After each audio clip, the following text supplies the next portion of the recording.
साहब जो हमारे बम्बई के अध्यक्ष थे, उनके आने से पहले ही मैंने आपको बताया था कि अच्छा काम किए हैं उन्होंने।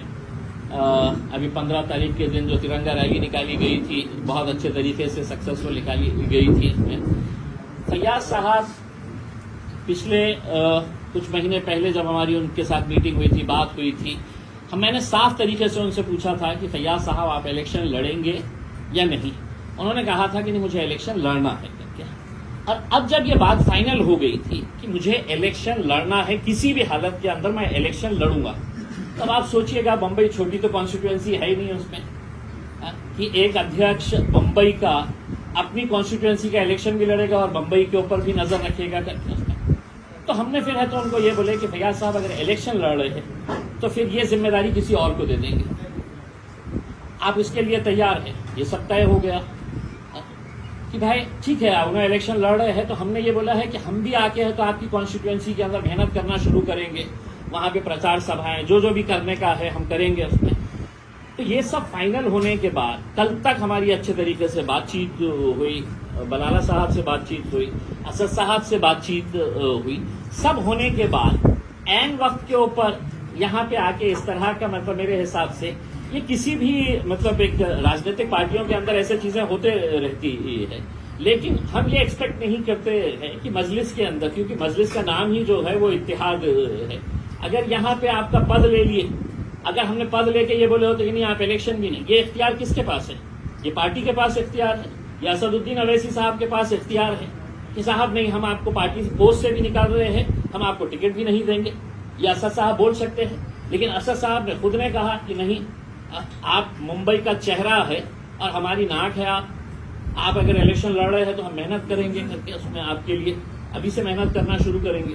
तो यहाँ पे ऐसे वक्त के ऊपर आके ऐसी हरकतें करना मेरे हिसाब से किसी को भी शोभा नहीं देता है। लेकिन ठीक है, राजनीति के अंदर फॉलोअर्स होते हैं एक नेता के, उनके फॉलोअर्स ने हंगामा की, तो हमारी कोई उससे ये नहीं है। बात करेंगे, देखेंगे आगे क्या होता है। 2014 मध्ये बघितलं होतं, अभी बलाला साहब ने बोले 2019 के अंदर, माझ्या 2019च्या औरंगाबाद महानगरपालिकेमध्ये असे छुरे चाकू आणले होते, पण 26 सीट्स आम्ही जिंकून आणले होते त्याच वर्षी। 26 हमने कॉर्पोरेटर चुना के लेके आए थे। तो ये चीजें होते रहती है। देखिए कल के दिन है तो अगर असद साहब ने कहा कि इम्तियाज जलील अब तो महाराष्ट्र के सदर नहीं रहेंगे, मेरे 10-5 चाहने वाले होंगे, उन्हें भी नाराजगी होगी कि साहब ने इम्तियाज जलील को कैसा हट। लेकिन ऐसी हरकतें करना मेरे हिसाब से किसी के लिए भी, और पॉलिटिकली मेरे हिसाब से इस तरह की हरकत करना मतलब यह है कि आप पॉलिटिकल सुसाइड कर रहे हैं। किसी ने ठेका लिया है क्या इम्तियाज जलील जिंदगी भर रहेगा? अहमद बलाला साहब है तो ता हयात जब तक जिंदा है वो हैदराबाद के एमएलए रहेंगे? नहीं। कल के दिन हो सकता है असद साहब कहेंगे कि नहीं साहब अब आप नहीं, किसी और को, इम्तियाज जलील अब तुम नहीं लड़ेंगे, कोई और लड़ेगा करके। लश्करिया साहब, रईस लश्करिया साहब को एक मौका दे रहे हैं, उनका परफॉर्मेंस रहेगा तो कंटिन्यू, नहीं रहेगा तो रिजवाना आपा हमारे लेडीज विंग के हैं, उनको भी चेंज करना पड़ेगा। इसका मतलब क्या है कि मतलब हम लोगों ने ऐसा जाके है तो हंगामा करना। मेरे सवाल है कि आपने अभी कहा कि मुंबई बहुत बड़ा है और इसलिए फैयाज अहमद के बंदी इलेक्शन लड़ेंगे और रईस लश्करिया साहब को जिम्मेदारी दी गई, तो इसका मतलब ये भी निकाला जा सकता है कि आगे अगर रईस लश्करिया को आप टिकट नहीं दोगे, देखिए अभी फिलहाल के तौर के ऊपर रीजन पे आप वो जो रीजन दे रहे फैयाज अहमद को निकालने का, यही रीजन दे रहे हैं कि मुंबई बड़ा है, इलेक्शन का टाइम है, उनको इलेक्शन रहा, तो अगर कल को रईस लश्करिया इलेक्शन आप टिकट नहीं दोगे। देखिए ये अभी फिलहाल तो हमारे पास ऐसा कोई भी प्रपोजल नहीं आया है कि अगर कभी ये खड़े हो गए टिकट, हाँ तो उस वक्त तो हम बिल्कुल फैसला करेंगे ना, जो भी फैसला पार्टी का अध्यक्ष करेंगे उसके अंदर वो सब संभालना पड़ेगा। आप भी इलेक्शन लड़े थे, आप भी प्रेसिडेंट थे महाराष्ट्र के, आपने क्या इस्तीफा दिया था उस वक्त? किस दिन किस वक्त?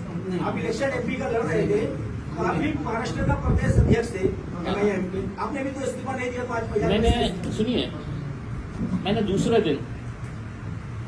दिन है तो असद साहब को मैंने ये किया, ये असद साहब का बड़ापन है, असद साहब का यकीन है कि उन्होंने कहा था कि नहीं आपको कंटिन्यू करना है। मैंने उनको यही कहा था कि असद साहब मैं अगर अपने गढ़ को अगर कमजोर करके पूरे महाराष्ट्र को मजबूत करने, तो असद साहब उसके लिए तैयार नहीं हुए। और देखिए मतलब कोई ये नहीं है सर, इसमें आपको सियासत दिल के कर लेने का था सर, फैयाज के टाइम पे आपको भी दिल बड़ा कर लेने का था देखिए देखिए मैं रहूं या ना रहूं ये मेरा पार्टी का अध्यक्ष तय करेगा, ना तो कोई यूट्यूब चैनल वाला डिसाइड करेगा कि इम्तियाज जलील तुमने जाना ही चाहिए था करके। मेरा पार्टी का अध्यक्ष मुझे बोलेगा कि अभी निकल जाओ, आधे घंटे में इम्तियाज जलील रेजिग्नेशन देके है तो बिल्कुल है, तो एक मजलिस का सिपाही बोल के काम करेगा। इम्तियाज जलील सर 2019 में भी ये देखा गया था, चुनाव से पहले जो है सदर बदला गया था। 2024 में भी चुनाव से पहले जो है वो सदर बदल गया। तो क्या एमआईएम मुंबई के अंदर कमजोर नजर आ रही है आपको? 2019 में भी सदर बदला गया, 2024 में भी चुनाव से पहले जो है वो सदर बदला जा रहा है, इसकी वजह क्या है? देखिए अगर मैं आपको क्लियर बता रहा हूं, एक बार फिर से दोहराता हूं, अगर फैयाज साहब हमसे ये कहते कि नहीं मैं इलेक्शन नहीं लड़ रहा हूं तो हम नहीं बदलते। आप मुझे ये बताइएगा कि मुंबई की एक कॉन्स्टिट्यूएंसी के अंदर इलेक्शन लड़ना और पूरे मुंबई को संभालना, ये दोनों चीजें मुमकिन है क्या? वो तो ना मेरे से मुमकिन है न किसी से भी मुमकिन। हम कोई सुपरमैन नहीं है कि नहीं साहब मैं मेरा लड़ते हुए है तो मैं पूरा बम्बई देखूंगा करके। तो अगर चेंज हुआ है तो उसके अंदर आप ये कहेंगे कि नहीं साहब जो बना है उसको बने रहने देना चाहिए करके। पार्टी का फैसला है, आपको कबूल करना है, बस खत्म। बाइकल्ला के आइडार वारिस पठान 5 सालों से हेड ऑफिस नजर नहीं आए और ना उनकी विधानसभा में कोई ऑफिस बनी हुई है। क्या बाइकल्ला से वारिस पठान फिर चुनाव लड़ेंगे? क्या पार्टी तय करने वाली? क्योंकि 2014 में वारिस पठान क्यों मौजूद नहीं है? क्या वारिस पठान की हड्डियां नहीं देखिए आज के दिन हमने बाकी भी तो बॉडी है पूरी, कौन है? पठान तो मेन है ना। नहीं देखिए यहाँ पर पूरे बॉडी में सर, नहीं मेरा है सवाल का सर। जवाब देखिए, मेरे सवाल का जवाब देखिए 2000 वारिस पठान के पास कोई ओहदा नहीं है। आप मुझसे ये भी पूछेंगे कि साहब आपके 2 एमएलए हैं, वो 2 एमएलए ने भी आना चाहिए था, वो बैठना चाहिए था नहीं सर, मेरा ठीक है ना। देखिए अगर पार्टी ने अगर तय करी, अगर असद साहब ने तय करे कि वारिस पठान लड़ेगा, इम्तियाज जलील नहीं लड़ेगा, वारिस पठान औरंगाबाद से लड़ेगा, तो पार्टी को कबूल करना पड़ेगा उसने, मुझे कबूल करना पड़ेगा उसने। अब ये मत वो करिएगा साहब कि नहीं वो क्यों नहीं आके बैठे हुए है करके, ये साहब के जैसा बोलने के हिसाब से नहीं साहब आपने छोड़ देना चाहिए था करके। मैंने छोड़ दिया था साहब, इतना अखलाक और इतना पार्टी का मेरे के अंदर ये है कि मेरी जिम्मेदारी थी। सर मेरा सीधा सा सवाल था, 2019 में वारिस पठान यहाँ से 32,000 वोट पाते हैं बाइकल्ला से, उन्होंने अपनी ऑफिस बंद कर दिया और हेड ऑफिस में पिछले 5 सालों से वो नजर नहीं आए। तो क्या बाइकल्ला विधानसभा से फिर से वारिस पठान को एमआईएम जो है टिकट देने जा रही है? क्योंकि 2014 में वो चुनाव जीत चुके हैं। उसके ऊपर देखिए अभी तो फैयाज साहब ने जो कॉन्स्टिट्यूएंसी जाहिर की थी वो बाइकल्ला की कॉन्स्टिट्यूएंसी ही जाहिर की थी उसने।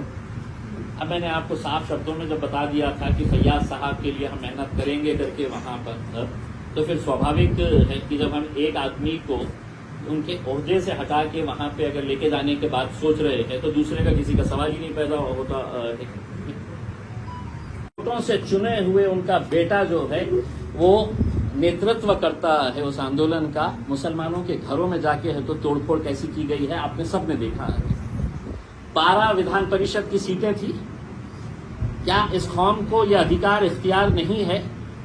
क्या आपने इस कौम का एहसान चुकाना नहीं चाहिए कि भाई पूरे हिंदुस्तान के अंदर तुम लोगों ने हमें वोट देकर भारतीय जनता पार्टी को हराया है, हमारे ऊपर यकीन जताया है, 12 में से 1 एमएलसी बना देते, किसी को भी बना देते।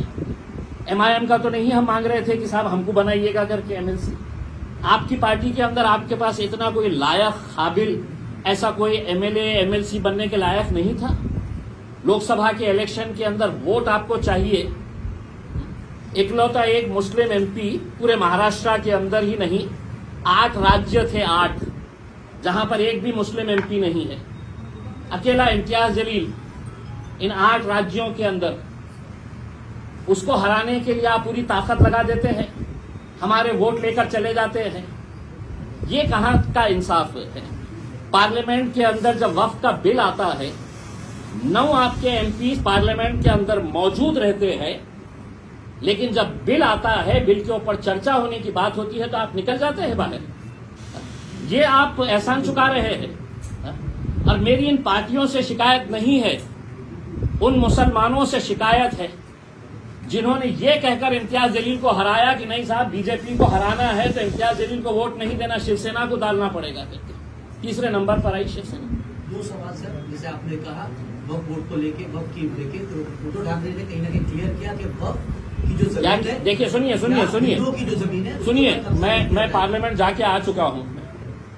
मैं पार्लियामेंट के अंदर जो शब्द बोले जाते हैं, एक एक लफ्ज को रिकॉर्ड किया जाता है। आप जिस जगह के ऊपर हमने आपको भेजे तो वहां पे आप मुंह पे उंगली रख के तो निकल गए। आपको पार्लियामेंट भेजा क्यों गया था?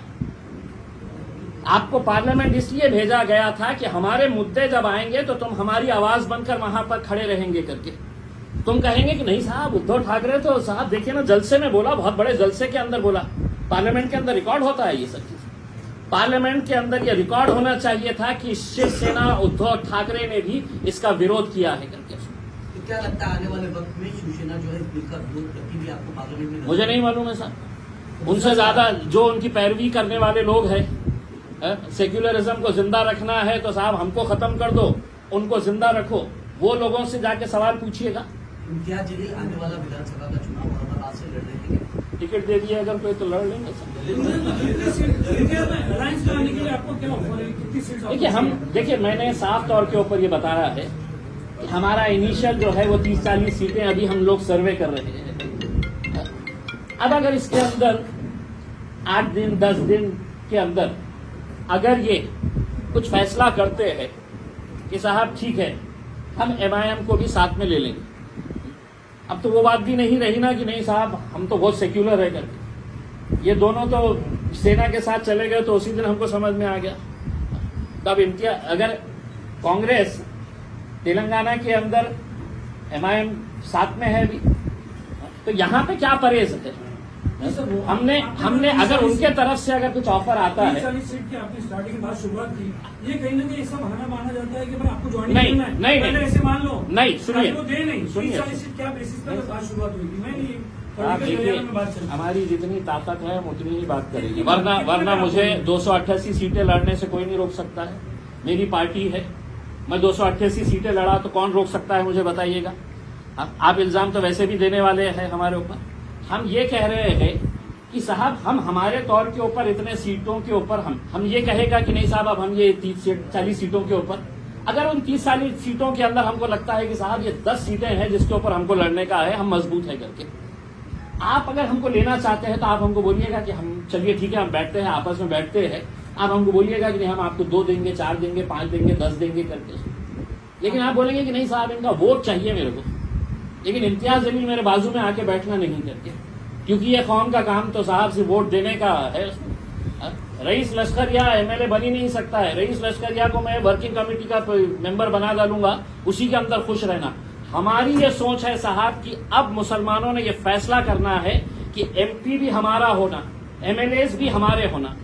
बस आपको है तो सिर्फ मुत्तहिद होने की जरूरत है। मुत्तहिद होइए और आप देखिएगा कि अगर पूरे के पूरे अगर एक साथ मिलकर आए तो कितने सीटें आप निकाल सकते हैं। भाई अगर आपका इंडिया अलायंस नहीं बनता, महाराष्ट्र में क्या तीसरा फ्रंट जो है वो खड़ा हो सकता है? क्योंकि तीसरे देखिए- फ्रंट की भी जो है लगातार चर्चा। देखिए राजू शेट्टी साहब मेरे पास आए थे, बातचीत हुई है, चर्चा हुई है। बच्चू कडू साहब ने भी बताया है कि ये करेंगे करके। कल औरंगाबाद में और 2 अलग पार्टी के जो जिम्मेदार हैं वो आने वाले हैं मीटिंग करने के लिए। देखिए हम ये चाह रहे हैं कि पहले वो लोग एक साथ मिलकर आ जाए। हमने तो तैयार है। हमें भी ये लगता है कि अब लोगों का यकीन जो एस्टैब्लिश पॉलिटिकल पार्टीज है उनके ऊपर से खत्म होता जा रहा है। तो अगर थर्ड फ्रंट अगर एक बनता है तो यकीनन उसके अंदर हम पूरी तरीके से एक्टिवली उसका एक हिस्सा बनना चाहेंगे। लेकिन ऐसा ना हो कि कोई पॉलिटिकल पार्टी, कई पॉलिटिकल पार्टीज का ऐसा ये रहता है कि साहब वो अपना रेट बढ़ा लेते हैं, मीटिंग करते हैं, अपना रेट बढ़ा लेते हैं और फिर जाके है तो भाजपा की गोद में बैठ जाते हैं। तो हमने उनसे कहा कि पहले आप बैठ जाइए, आपस में साथ कर लीजिएगा, आप ये समझ लीजिएगा कि MIM आपके साथ है। प्रकाश अम्बेडकर के साथ आपकी कुछ चर्चा फिर से शुरू हुई है क्या 2024 के चुनाव में? अभी तक तो कोई ऐसी बातचीत नहीं है। आता लास्ट सर एक तुम्ही इंडिया आघाडीमध्ये समावेशाची विनंती करताय, एकंदरीत इंडिया आघाडीचा, पण आज वेगळं चित्र मुंबईमध्ये दिसतंय। काँग्रेसचे आमदार किशन सिद्दीकी हे राष्ट्रवादीच्या अजितदादांच्या राष्ट्रवादीमध्ये प्रवेश करतील अशी शक्यता आहे। जनसन्मान यादीमध्ये त्यांचा समावेश होत आहे। आता साहेब रात्री कोणासोबत झोपणार आणि सकाळी होईपर्यंत कोणत्या पक्षामध्ये जाणार हे सगळं नेत्यांच्या बाबतीत तसंच झालेलं आहे। आज आपण मंत्रालयात गेलं आणि एखादा आमदाराला भेटलं तर आपल्याला विचारावं लागतं की आता कुणाच्या सोबत आहे का ते. तर अशी परिस्थिती आहे. कोण कुठे जाणार आणि येणाऱ्या 1-1.5 महिन्यामध्ये तुम्ही बघणार की या पक्षाचे आणि तुम्ही आमदारांच्या बाबतीत बोलतो. काय गॅरंटी आहे की उद्या शरद पवार साहेब नाही जाणार? काय गॅरंटी आहे की अजित पवार साहेब पुन्हा इथे नाही येणार? काय गॅरंटी आहे की समजा एकनाथ शिंदे साहेबांना हे मिळालं नाही मुख्यमंत्री पद, ते पुन्हा उद्धव साहेब सोबत येणार? म्हणजे काहीही शक्य आहे ना राजनीतीमध्ये. सर एक आखिरी सवाल है मेरा कि अजीत पवार की पार्टी में मुसलमान नेता गए, जैसे बाबा सिद्दीकी गए, जिशान के जाने की तैयारी है, तो ये कहीं ना कहीं बीजेपी के सपोर्ट में चले जाने मुसलमानों को गुमराह कर दिया. इसके ऊपर आपका क्या कहना है? मुसलमानों को बोलो थोड़ी अपनी गैरत जिंदा रखो, थोड़ी गैरत अपनी जिंदा रखो. जिस नबी करीम के खिलाफ, हमारे हुजूर के खिलाफ इस तरह का भद्दा कोई स्टेटमेंट देता है और वहां का मुख्यमंत्री आकर इस तरह की बात करता है कि तुम्हारे बाल भी हम बाका नहीं होने देंगे, बाल को भी हाथ नहीं लगाने देंगे, तो आप सोचिएगा कि ये सही मानों में ये मुसलमान है क्या जो इनके साथ आज के दिन बैठे हुए हैं?